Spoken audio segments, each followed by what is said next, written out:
The untouchable True School Sports Empire proudly presents something the boxing game's been missing. Hey, what's going on? It's your boy BT, and I came here to talk some boxing with thousands of True School Sports subscribers. Now, interesting stuff to talk about in the world of boxing because it concerns two people who I have the utmost respect for, two people that I am a fan of. So before I get into what I'm going to say in this video, let me specify that both people that I mentioned in this video, I'm massive fans of what they do in boxing. Make no mistakes about it. But you guys know it's True School Sports. You know we call a spade, and sometimes people like it.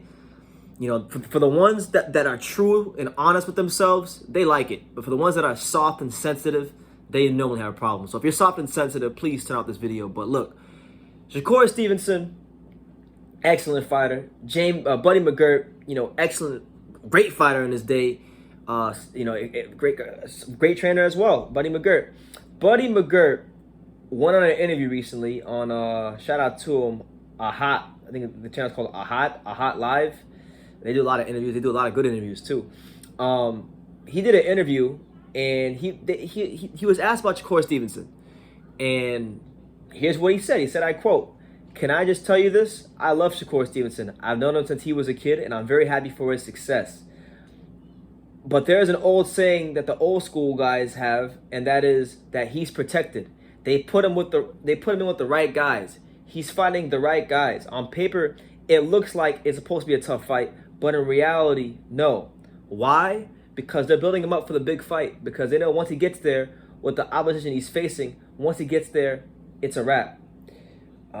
He's not going to be Teofimo Lopez. Teofimo will knock him out. I'm telling you, he'll knock him out, man. I know Shakur very well. Teofimo will knock him out. I watched that kid since he was a kid. Teofimo will knock him out in 6 or 7 rounds. It's nothing personal, but I know that they are protecting him." End quote. So those are some heavy words, heavy claims by Buddy McGirt. Now, rather than getting mad or happy or upset or any sort of emotion, let's take a deep breath. Let's be in the present. Let's be in the moment. Let's be logical. Let's be men about this.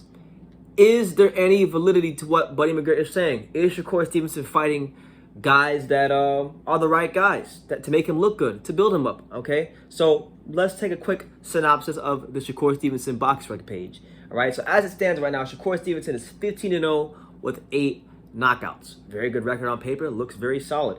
All right, now let's just highlight a couple of the key fights in his career, the notable fights in his career. All right, so the first and foremost, he bites Christopher Pitufo Diaz. 24-1, tough Puerto Rican fighter. Madison Square Garden, the theater, all that good stuff. Pitufo Diaz is a solid guy, and that's what he's been for the duration of his career. A solid guy, a guy that can go in there, give you rounds. He's gonna fight hard, and he's gonna give a good account of himself on most occasions, right? So Shakur fought him, and Shakur outboxed him to a 10-round unanimous decision. Pitufo Diaz is a guy that's, even before he fought Shakur, if we're being honest, even before Pitufo Diaz fought Shakur, he had already lost to Masayuki Ito, the same Masayuki Ito that lost to Jamel Herring. So, make of that what you will. That's just a cold hard fact. All right. Then we go to him fighting Joet Gonzalez. Joet Gonzalez was a 23 at that point in time. He was 23-0. On paper, it looked good. Solid amateur. The fight was kind of a bit of a spectacle. It was a bit of a farce because they had the whole beef with his sister. He's dating my sister. He's dating my sister. That's what Joet said. He's dating my sister. And then Shakur was like, I love her. That overshadowed the fight, and the fight itself was very one-sided. Joet Gonzalez, not that good. He's a solid fighter, but nothing to write home about. Then he got a layup against Felix Caraballo, a guy that was supposed to make him look good on the first show back in the bubble. And then his last fight, he fought Toka Khan Clary. Okay, now the great Roy Jones Jr. had a saying in his song "Y'all Must Have Forgot," where he said, "And they got the nerve to say I ain't fighting nobody. I just make them look like nobody. Y'all must have forgot." And sometimes that is the case in boxing. There could be a particular fighter that's fighting very high-level opposition, and because he's so great, he's making them look worse than they actually are. He can make guys There's fighters that are so good in boxing that make A-level fighters and B-level fighters look like C and D-level fighters. But this is not the case with Shakur Stevenson. And I'm actually going to agree with Buddy McGirt. I agree with him. I agree with Buddy McGirt. Toga Conclary, Felix Caraballo, Joet Gonzalez, Christopher Pitufo Diaz. These guys are not A-level fighters. These guys are at best. I mean, I'm talking about if the stars align and the Milky Ways create a 90-degree angle that aligns with the equinox in the galaxies and the solar systems. I'm talking about if everything falls into place, these guys are B-level fighters at best. Okay, at best. So this is not a case of fighting somebodies and making them look like nobodies. You're fighting average, nondescript opposition. Okay, and Shakur Stevenson had an issue with what Buddy McGirt said, and he wanted on an emotional Twitter rant. He said, I quote, "Buddy McGirt talks all that shit, but he steals everybody else's fighter and act like he's fixing some shit. When was the last time you see Buddy McGirt start a fighter from scratch? Y'all gotta stop believing these dudes. They throw in front of y'all are good coaches because they say they are. 9 times out of 10, your home coach you started with is better than Buddy McGirt. His fat, bald-headed ass was a decent fighter, but sorry, every fighter I see him work with end up losing and then losing again. I don't see him working with no special fighters. Disrespectfully, I don't give a fuck what y'all gotta say. My opinion is my opinion." Okay, well, I'm glad you said it, Shakur, because if you don't give a fuck what we're gonna say, then you won't care what I gotta say. I'm just a whatever YouTube channel just talking boxing, with the Marlin shirt on my background and the True School Sports shirt on my wall. So you won't care what I gotta say. Listen, let's pick apart what he had to say. He said he was a decent fighter. Shakur Stevenson, all right, look, respectfully, actually no, disrespectfully, based on what a decent fighter, he's a Hall of Famer. When we talk about Buddy McGirt the fighter is a Hall of Famer, all right? Buddy McGirt the fighter was A-level. Buddy McGirt the fighter, and I mean this from the bottom of my heart, all right? Buddy McGirt the fighter, when he fought Simon Brown, the same Simon Brown who beat Tyrone Trice in one of the best fights of all time, Simon Brown made 8 title defenses or whatever it was, 7 or 8 title defenses, was one of the best, if not the best welterweight in the world, okay?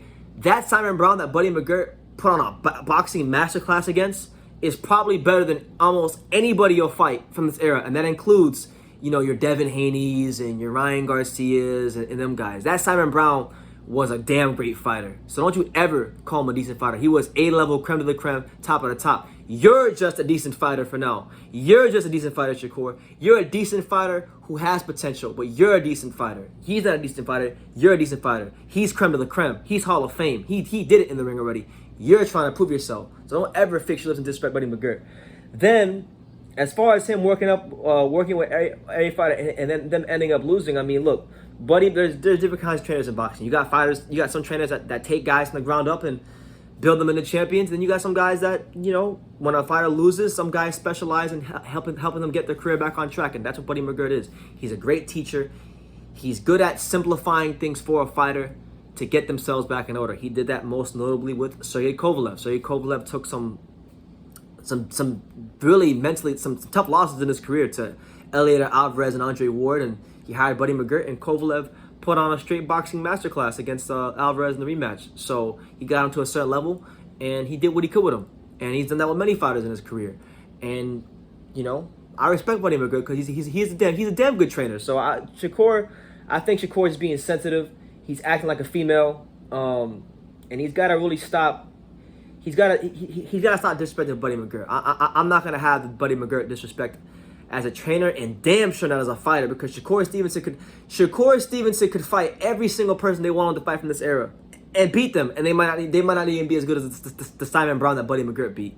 So don't ever disrespect Buddy McGirt as a fighter, because for you to have a better career than Buddy McGirt is going to be a lot to ask from you, Shakur. I'll be honest with you. Because Buddy McGirt had a damn good career. He had 73 wins. Only 6 losses, but all of his losses were to good people. He lost to Meldrick Taylor once, and he lost to the great Pernell Whitaker twice. Other than that, beat Livingstone Bramall, dangerous fighter in his time. The same Livingstone Bramall that knocked out Ray Mancini. Beat Gennaro Leone, Joe Manley, Saul Mamby, another good fighter. Buddy McGirt was the real deal as a fighter, and I will not tolerate any disrespect. I don't give a fuck who you are in boxing. For him, say what you want about him as a trainer. You know, you can poke holes in him as a trainer. Although I think he's a good trainer myself. I mean, I'm not gonna get mad at you for saying that he's not a good trainer. But don't call him a decent fighter. He was a great fighter, and you will be lucky to have half the career he has, Shakur. I'm gonna leave it at that.